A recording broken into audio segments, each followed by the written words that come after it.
The cost of borrowing for tuition, housing, and books for college students could soon start climbing under a bill the Senate passed overwhelmingly on Wednesday. The bipartisan proposal would link interest rates on federal student loans to the financial markets. Now, this would create lower interest rates right away, but higher ones later if the economy improves, as everyone expects it will. Now, the measure is similar to one that already passed the Republican-led House. Leaders from both chambers said they predict any issues will be resolved before students start signing loan documents for the fall term. President Barack Obama praised the measure in a statement, saying this compromise is a major victory for our nation's students. What kind of rates are we actually talking about here? Are they actually locked in? Well, no, we're not. Basically, the way this bill works is the interest rates on student debts will float, which is a financial term meaning vary with the cost of borrowing for whatever institution is providing the loan.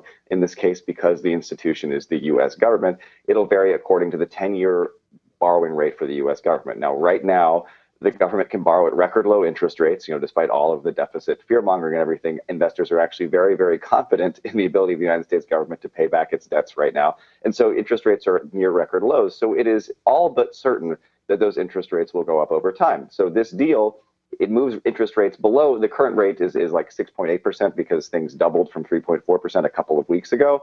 It'll move things below 3.4% for this year. But then over time, as interest rates almost inevitably rise, you will see the interest rates go up. And we don't know exactly how much, but the CBO projects that this will ultimately end up costing students about $715 million extra over the next decade. And so for President Obama to say that this is a victory, I think is basically a political statement. We had a situation where Republicans wanted a higher, a bigger margin between the federal government's cost of borrowing and the rate they would charge students than Democrats were willing to offer. But we're still talking about a situation in which students will be paying more to go to college as a result of this compromise. So, Zach, speaking of political statements, why were some liberal members of the Senate opposing this bill?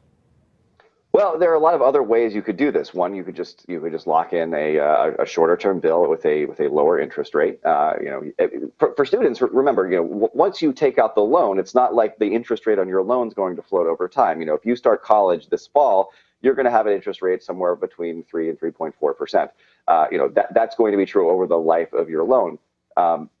But Democrats, including Elizabeth Warren, had suggested, why, since we're subsidizing college here, the point here is to lower college tuition costs.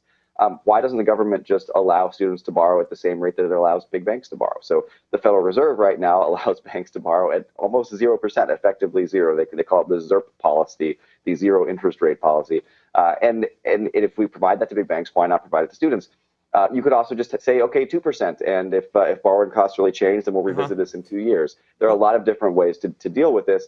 And instead, the Senate decided to go with this 10-year plan, which ultimately makes the federal government, if you read Shaheen Nasirpour's reporting on this, one of the most profitable companies in the world over the course of the next decade.